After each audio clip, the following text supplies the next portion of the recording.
Assalamualaikum warahmatullahi wabarakatuh. Berjumpa lagi. Kali ini saya akan membacakan sebuah kisah horor berjudul Saat Malam di Rumah Perkebunan Salak. Jangan lupa untuk subscribe dan nyalakan lonceng agar dapat terus menyimak kisah horor mencekam terbaru dari kami. Selamat mendengarkan. Dusun Sumberjo, sebuah tempat kecil di pinggiran Yogyakarta, dikenal sebagai daerah yang tenang dan asri. Kebun-kebun salak yang luas menjadi pemandangan khas di sana. Dengan udara yang sejuk dan sungai kala malam tiba, bagi banyak orang kota yang mendambakan ketenangan. Dusun ini terasa seperti surga kecil di dunia. Adalah Raka dan Ayu, sepasang pengantin muda yang baru menikah 3 bulan lalu, memutuskan untuk menetap sementara di dusun itu. Mereka menyewa sebuah rumah kontrakan sederhana di pinggir kebun salak. Rumah itu terbuat dari kayu jati tua dengan halaman kecil di depan dan belakang. Jendela-jendelanya menghadap langsung ke lebatnya pohon-pohon salak yang rimbun dan gelap ketika malam tiba. Raka bekerja di sebuah pabrik tekstil di kota, dan jadwal kerjanya menggunakan sistem 3 shift. Itu artinya, dalam seminggu ia bisa mendapat giliran kerja pagi, siang, atau malam.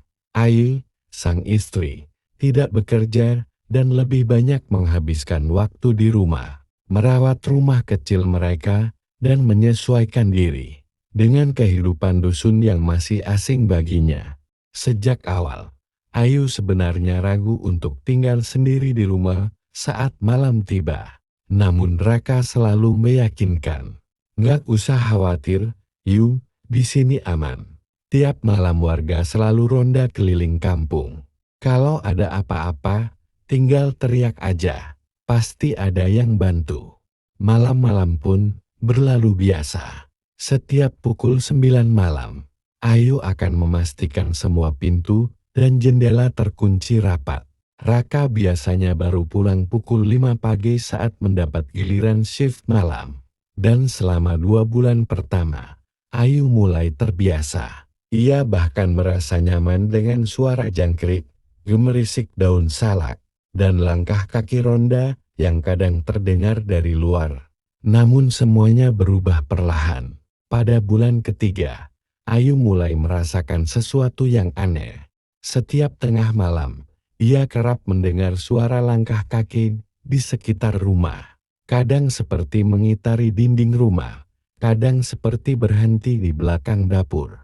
Awalnya, ia mengira itu hanya suara para peronda. Tapi langkah-langkah itu terlalu pelan, terlalu teratur, dan tidak pernah terdengar suara orang berbicara atau batuk seperti biasanya. Suatu malam, seperti biasa, Ayu tengah mencuci piring di dapur. Waktu menunjukkan pukul 11 malam. Dari balik jendela, ia melihat bayangan. Sosok hitam berdiri diam di luar. Sama, karena cahaya lampu dapur tidak menjangkau bagian belakang rumah. Ayu tertegun. "Mas Raka," gumamnya. Ia segera membuka pintu belakang, berharap menemukan suaminya yang pulang lebih cepat. Tapi tak ada siapapun di sana. Hanya kebun salak yang gelap dan dingin. Tubuh Ayu bergetar. Ia segera menutup pintu dengan cepat, mengunci kembali dengan tangan gemetar. Namun belum sempat ia menarik napas lega, pintu depan diketuk keras. Dengan jantung berdebar, Ayu berjalan pelan ke pintu depan dan mengintip. Suaminya berdiri di sana. "Mas?" tanyanya heran saat membuka pintu. "Kok pulang sekarang?" Raka tidak menjawab. Ia hanya menatapnya sekilas, lalu melangkah masuk, berjalan langsung menuju kamar mandi. "Mau mandi dulu?" tanya Ayu pelan. "Ini aku ambilkan handuk."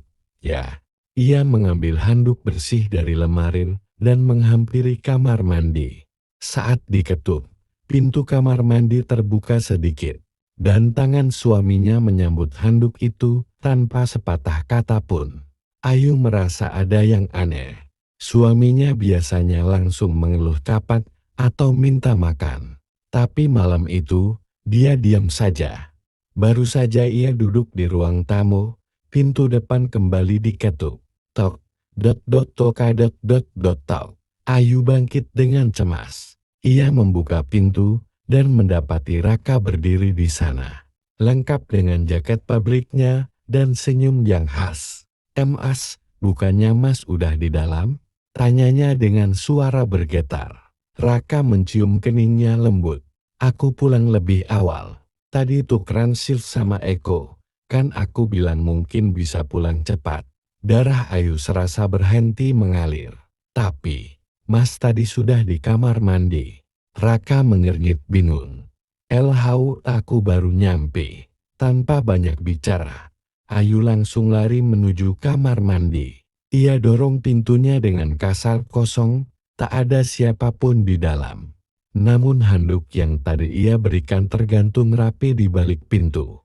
Air mata Ayu mengalir. Tubuhnya gemetar hebat. Ia segera berlari kembali ke ruang tamu. Tapi Raka yang tadi mencium keningnya sudah tidak ada. Sepi, sunyi, bahkan suara jangkrik pun seperti menghilang. Tok tok tok.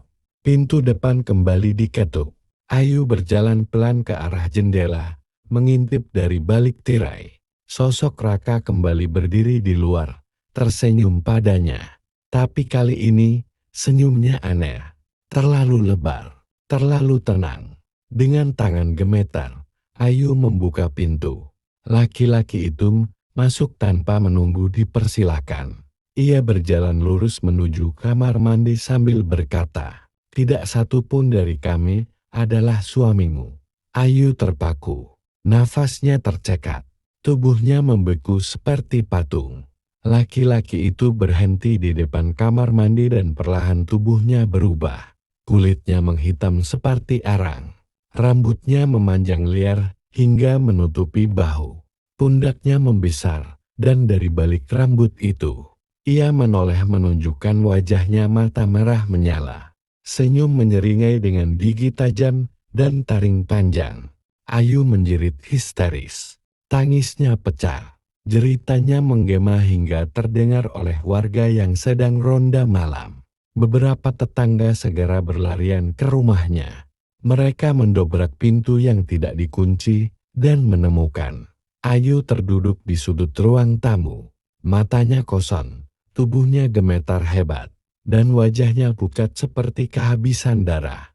Salah satu tetangga segera menghubungi Raka. Ketika Raka sampai di rumah, ia langsung memeluk Ayu yang sudah terisak lemah. Tubuhnya lemas tak bertenaga. Para tetangga hanya bisa menunduk dan saling bertukar pandang. Raka mendengarkan dengan wajah bingung dan takut. Makhluk itu suka perempuan yang sendirian. Terutama saat malam. Jangan tinggalkan istrimu sendiri lagi, Nak. Kalau bisa, pindahlah. Dusun ini tak cocok buat orang luar yang tak paham adat dan penunggunya. Sejak malam itu, Ayu tidak pernah mau tinggal sendirian lagi. Mereka bertahan hanya seminggu sebelum akhirnya pindah ke rumah kontrakan lain di dalam kota. Rumah di pinggir kebun salak itu kembali kosong, dan suara langkah-langkah malam itu masih sesekali terdengar oleh warga ronda, mengitari dinding kayu tua dan jendela-jendela yang lama tak terbuka.